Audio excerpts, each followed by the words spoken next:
Assalamualaikum warahmatullahi wabarakatuh. Salam sejahtera untuk kita semua. Masih dengan saya Luka Suciati Amna, dosen pengampu mata kuliah pengantar akuntansi. Baik, untuk pertemuan kali ini kita masuk kepada melanjutkan materi video pembelajaran sebelumnya. Saya akan langsung membuka materinya. Saya akan melanjutkan mengenai tahap penyelesaian siklus akuntansi, bagian kedua.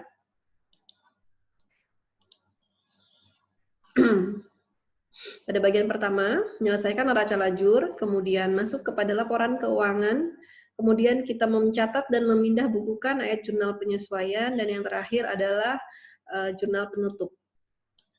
Kita masuk pada bagian kedua ini, yaitu kepada jurnal penutup.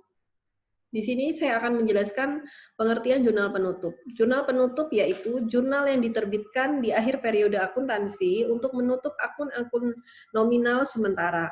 Akibat penutupan tersebut, saldo akun-akun akan menjadi nol di awal periode akuntansi. Akun yang ditutup merupakan akun nominal, seperti pendapatan dan beban, dan akun pembantu modal, ya, misalnya prive dan juga ikhtisar laba rugi. Nah, kemudian jurnal penutup, sesudah jurnal penutup diupload ke masing-masing akun yang tersisa adalah perkiraan real, ya. Perkiraan real itu di situ ada aset, liabilities, kapital ataupun modal. Nah, jurnal penutup dibuat bergantung dari jenis ataupun bentuk perusahaan, ya, dalam bentuk PT, CV ataupun firma.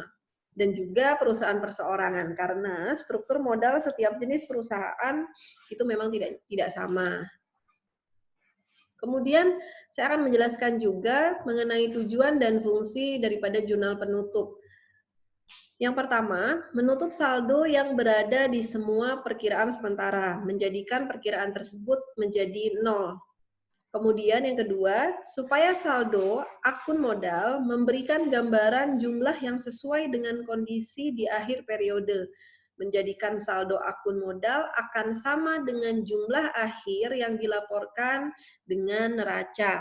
Jadi akun tadi itu kita nolkan dulu sehingga nanti itu benar-benar merupakan nominal real, ya.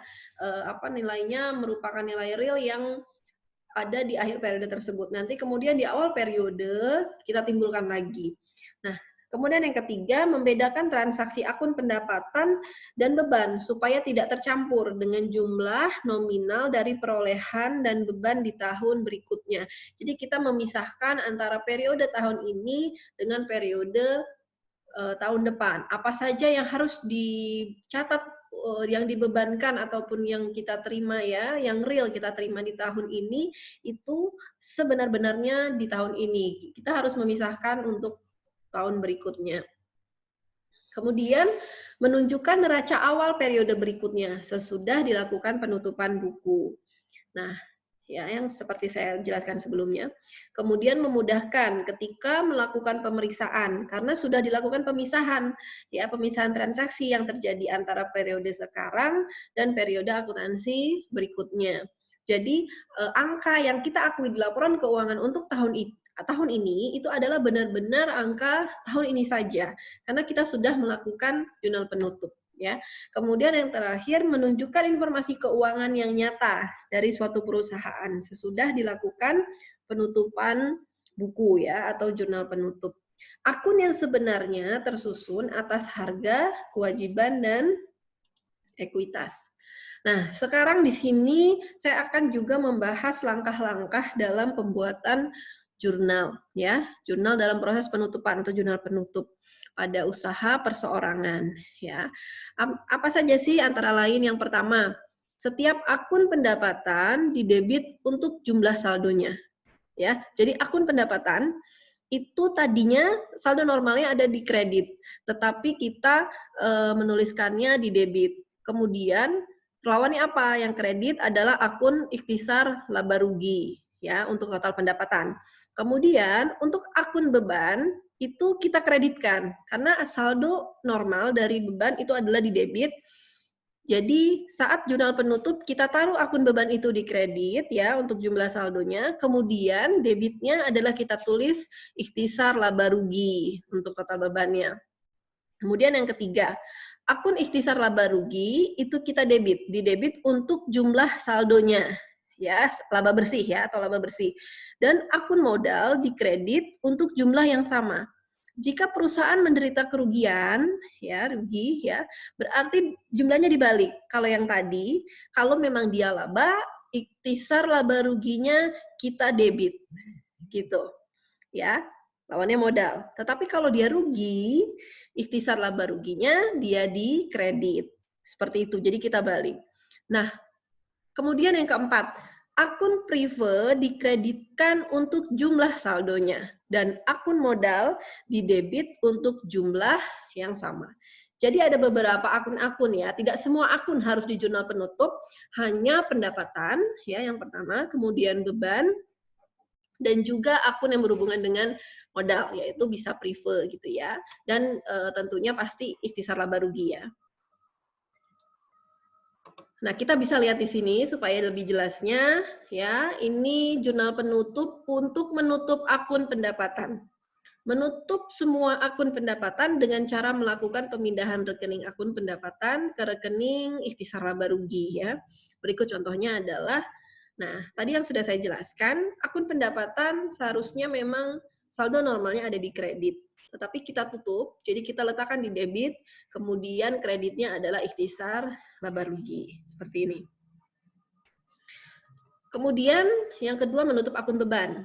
Untuk akun beban, ya saldo normal akun beban itu di debit awalnya. Sekarang begitu kita tutup, kita taruh dia di kredit, kemudian lawannya di debit adalah ikhtisar laba rugi. Yang ketiga, kita menutup akun ikhtisar laba rugi. Nah, menutup semua akun ikhtisar laba rugi dengan cara melakukan pemindahan saldo ikhtisar laba rugi ke akun modal. Ya, jadi dia lawannya akun modal. Ada dua keadaan ya yang terjadi, ada laba, ada rugi. Laba terjadi apabila pendapatan lebih besar daripada beban. Ya, begitu juga rugi. Rugi terjadi apabila pendapatan lebih kecil daripada beban. Nah, kita bisa lihat jurnal penutupnya, contohnya di bawah ini. Ini seandainya laba ya, apabila memperoleh laba, maka akun ikhtisar laba rugi dilakukan dengan cara mendebit ya, mendebit laba rugi, kemudian lawannya adalah modal di kredit. Kemudian apabila rugi, kita kebalikannya, gitu ya. Akun modal dilakukan di debit, ikhtisar laba ruginya di kredit. Ya, itu aja. Jadi 4 yang harus diingat dalam jurnal penutup adalah menutup akun pendapatan, menutup akun beban, ya, kemudian ikhtisar laba rugi, ya, dengan menjurnalkan modal, dan terakhir ini ada prive, gitu ya. Jadi menutup akun prive, ya, prive adalah penarikan modal ya. Jadi pemilik modal mengambil uangnya, gitu ya, meminjam uangnya, ditarik uangnya oleh pemilik. Seringkali hanya terjadi di perusahaan dengan skalanya yang kecil, biasanya seperti itu. Cara membuatnya adalah melakukan pemindahan akun prive ke akun modal. Jadi modalnya di debit, privenya di kredit. Seperti itu, inilah jurnal penutupnya. Ya, kemudian setelah jurnal penutup, kita melakukan neraca saldo setelah penutupan. Ya, setelah melakukan proses penutupan, langkah berikutnya dari suatu siklus akuntansi adalah menyusun neraca saldo setelah penutupan, disingkat dengan neraca saldo penutupan. Kegunaan dari neraca saldo penutupan ini adalah untuk memastikan bahwa buku besar ada dalam keseimbangan, ya, yaitu jumlah saldo debit harus sama dengan jumlah saldo kredit pada awal periode berikutnya. Nah, neraca saldo penutupan hanya mencantumkan saldo-saldo dari akun-akun dalam neraca pada akhir periode. Ada 4 jenis ya ayat jurnal penyesuaian yang memerlukan pembuatan ayat jurnal pembalik ya. Yang pertama, biaya yang masih harus dibayar, pendapatan yang masih harus diterima, biaya yang dibayar di muka ya yang dicatat sebagai biaya, pendapatan diterima di muka yang dicatat sebagai pendapatan. Jadi artinya adalah keempat bagian ini itu harus sangat dibutuhkan adanya jurnal penyesuaian. Bagaimana jurnal penyesuaiannya? Hanya membalik, makanya disebut dengan jurnal pembalik ya. Dibuatkan jurnal pembalik karena dia hanya membalik waktu jurnal awalnya seperti apa mencatatnya. Seperti itu penjelasan mengenai jurnal pembalik sampai dengan jurnal penutup, sampai dengan neraca saldo. Tadi kalau memang ada beberapa akun yang harus disesuaikan, maka dibuatkan jurnal pembalik. Baik, sampai di sini video pembelajaran kali ini. Jika ada pertanyaan bisa menghubungi saya lewat email ataupun lewat WA. Terima kasih, semoga bermanfaat untuk kalian dan tentunya juga untuk saya. Wassalamualaikum warahmatullahi wabarakatuh.